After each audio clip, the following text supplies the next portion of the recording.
The Consumer Price Index (CPI) in the US, a key gauge of inflation, dropped to 2.5% in August, which sets the stage for the Federal Reserve, the country's central bank, to possibly start reducing interest rates at its next meeting on September 17th to 18th. The evidence that inflation is moving toward the central bank's 2% target is a welcome news for the policymakers and average household in the US, as the cost of living has finally come down. With the US price levels coming down to a 3-year low, it is high time for the Fed officials to reverse its policy of monetary tightening. Otherwise, the country's job market and the broad economy will be jeopardized under the pressure of the elevated interest rates, which currently hover at a 23-year high of 5% to 5.5%. The CPI data marks one of the last major economic indicator releases ahead of the Federal Reserve's important meeting next week, and paves the way for an expected quarter percentage point cut to the benchmark rates. In July, the CPI reading was 2.9%. The time has come for a policy change, announced Jerome Powell, the Federal Reserve chairman, last month at a major monetary policy forum in the US. From July's to 0.9% to August's to 0.5%, the US inflation is truly on a sustainable path back to normalcy.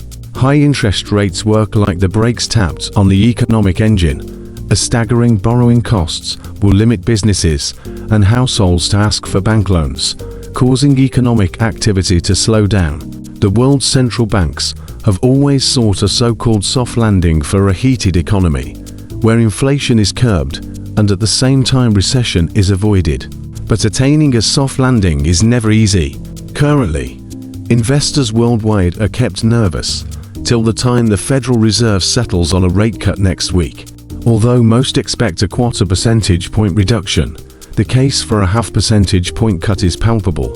The US job market is no longer strong.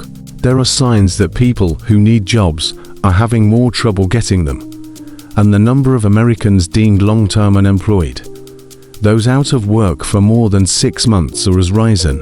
In surveys, workers say they are less confident than they were in 2023 that if they lost their job, they could land a new one quickly. Last month, a lackluster job market report triggered fears of an imminent economic downturn, causing the US stock market to nosedive amid ferocious sell-offs. Since then, there is mounting criticism that the US central bank has stayed disproportionately on controlling inflation for too long, jeopardizing its job market. The Fed officials earlier said that a sharper deterioration in the job market could push the central bank to cut rates more aggressively. As evidences have grown that inflation is headed back to 2.5% now, critics say that the Fed policymakers should immediately turn their attention from taming price pressures to shoring up the labor market and the economy. But there are too many contradictory data arising in the US economic surveying system.